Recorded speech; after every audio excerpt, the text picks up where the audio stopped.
Hey, what it is, you back on the rewind with your man Landon Lavarius, and this is the survival episode. I'm under a blanket because I just seen BirdBox, and I gotta tell you all about it.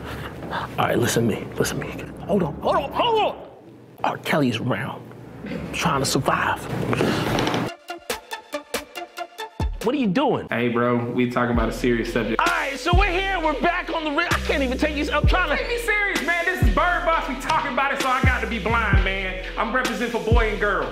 We're going in on the Netflix original movie, BirdBox. And this movie is crazy because a mysterious entity comes sweeping across the world. And if you look at this mysterious entity, you die straight up and down, kid. It's crazy. Now, what did you think about this flick? I thought the movie, let's say, is a suspense. It was very interesting. It kept me engaged the entire time. Kind of fell short on the story a little bit. It's that classic doomsday world is gonna end. I guess the director was trying to keep us blind. At the end of the day, there's definitely a reason why people wanted to see this, especially my black people. They wanted to see Trevante Rhodes. The guy's body is ridiculous, all right?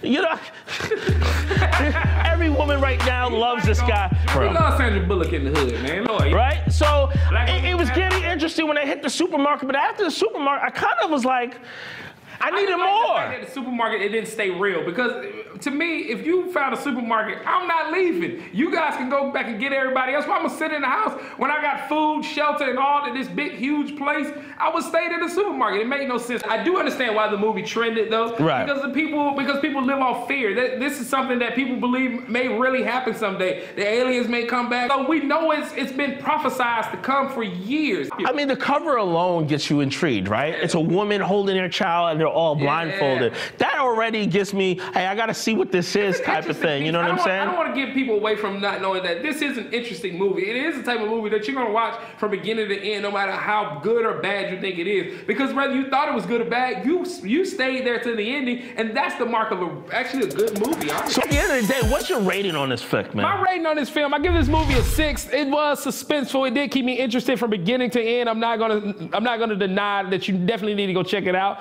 But Sandra Bullock's in it as well. I just thought the ending was a little strange, and the storyline left a lot untold in the storyline. So I give it a 6. Definitely go check it out, but you probably won't watch it more than once. All right, so you know the bully, I gotta express myself. I hated this movie. I wouldn't recommend anybody to go see this movie. I'm not really digging it. Yo, Sandra Bullock, you're a great, phenomenal actor, but you didn't sell me on this one. I like my dude Trevante Rhodes. I want to see more of you, but this, again, I can't rep this movie. I can't tell my fans out there for the rewind to go check this. It was horrible, and that's what the bully stands for.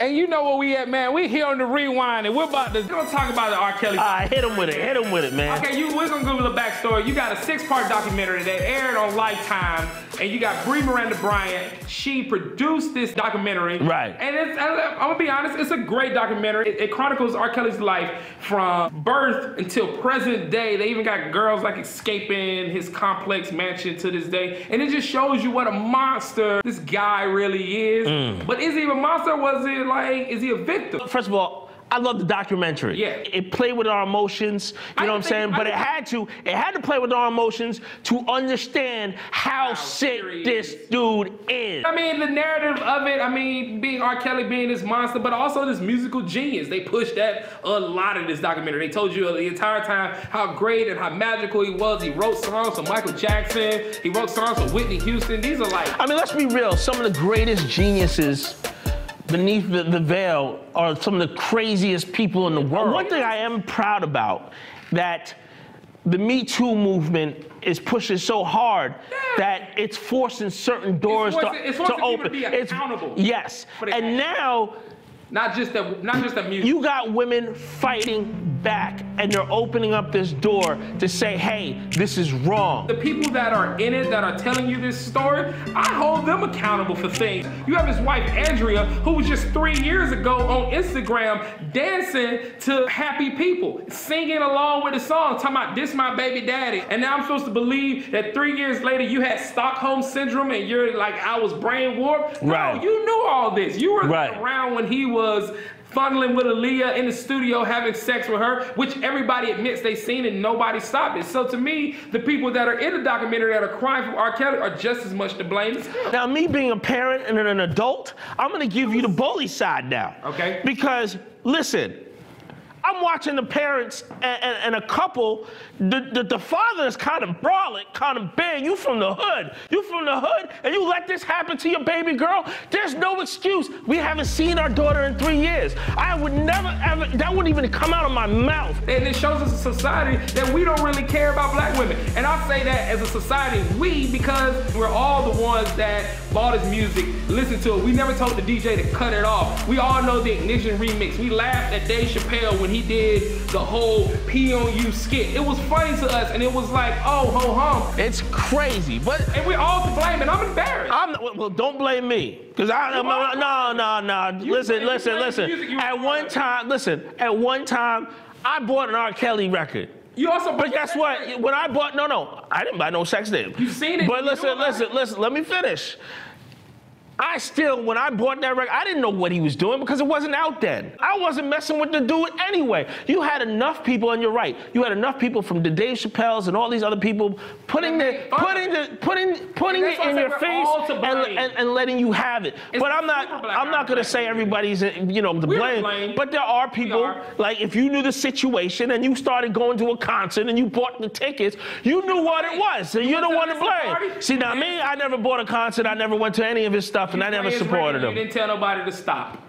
So it's okay, and I get you. We are all to blame. We contributed to this. We put money in that man's pocket so that he could fund this type of criminal behavior. Now, the biggest picture that everybody kind of left out, I think, and really didn't go down the rabbit hole is it's not just R. Kelly. It's the industry. It's not even just the industry. Let's focus on R. Kelly, though. It's the people around R. Kelly that let this happen. True. From the security guards to Aaliyah. This is the first time I realized, I never even knew that Aaliyah was only 15. The security guy falsified documents and said she was 18. That's jail time. It's like, how embarrassing is it to sit on national TV and admit openly to basically child molestation? How could you in your mind even wrap that around? Are you saying you're brainwashed? No, you weren't brainwashed. You was getting paid, and you do it for the dollar. It shows you how evil, what evil people would do for money. Yeah, this documentary also kind of said something that my father always taught me, who's in the justice system. If you have money, if you are a certain stature, there is no justice system for you because you can buy your way. You're above the system. Let's just be honest. It ain't like we learned a lot of new information. We already knew that R. Kelly liked young girls. We've been seeing this in the media for years. So what's the real impact of this? Is R. Kelly about to go to jail now? Are we gonna, for a little while they'll stop playing it, but is it gonna be like everything else? It's gonna be a trend? It's trendy not to like R. Kelly? But hell, his sales went up through this documentary. His sales literally Did it go up? He Wow. made money from this documentary. Wow.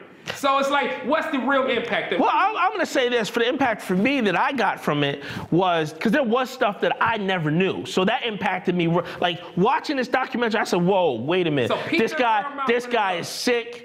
This guy is demented. This guy needs to be in a rubber room. In fact, if I ran this country, I would have put that dude to the gas chamber. I'm giving this a solid 10.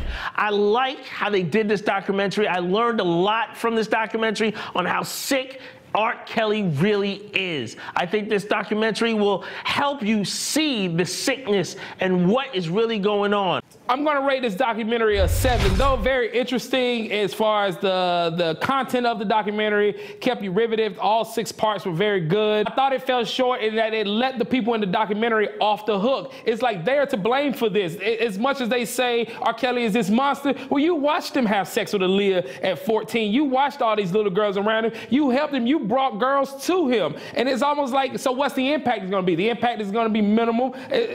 As far as it's always been, R. Kelly's undefeated, and we gotta stop it right now. We gotta mute R. Kelly.